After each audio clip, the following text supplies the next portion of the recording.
Ternyata keberadaan smartphone saat ini sudah diramal sejak tahun 1953. Ya, ini memang sebuah ramalan, tapi siapa sangka ramalan itu sangat akurat dan kini jadi kenyataan. Pertanyaannya sekarang teman-teman yang menonton video ini, kapan pertama kali kalian memakai smartphone? Atau mungkin ada yang sudah menggunakan atau memakai smartphone sejak pertama kali muncul? Sekedar info saja, smartphone atau telepon pintar ini baru populer mulai tahun 2000-an.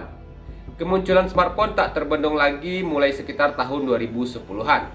Tapi jauh sebelum itu, para pentolan teknologi ternyata sudah ada yang memprediksi kemunculan smartphone sejak lama. Tapi dari sekian banyak yang memprediksi, hanya satu ramalan yang sangat akurat.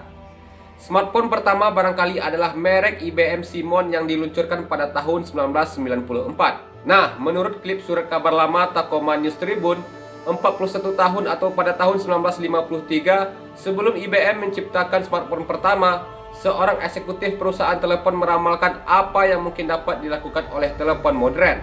Ketika itu Steve Jobs, si raja teknologi sekaligus pendiri Apple, masih berusia sekitar 2 tahun. Jadi yang meramal adalah seorang yang bernama Mark R. Sullivan, seorang presiden dan direktur perusahaan telepon dan telegraf Pasifik yang berbasis di San Francisco. Bisa dikatakan semua yang dibilang Mark terkait kemunculan smartphone sangat akurat. Ketika itu Mark bilang begini, dalam perkembangan terakhirnya telepon akan dibawa-bawa oleh individu.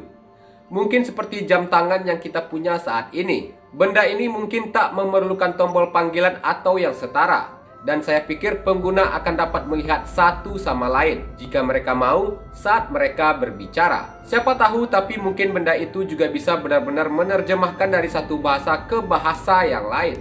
Nah, ramalan Mark benar-benar terjadi dan menjadi kenyataan. Ponsel yang kita pakai saat ini tidak lagi memerlukan tombol karena sudah menggunakan layar sentuh. Kita bisa melihat satu sama lain pakai ponsel karena ada video call. Kita juga bisa menerjemahkan bahasa dan segudang kegunaan lainnya.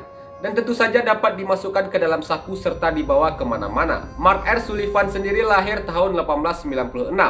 Ia meninggal di umur 89 tahun. Selang beberapa tahun saja usai ponsel pertama komersial merek Motorola Dina TAC 8000X dirilis.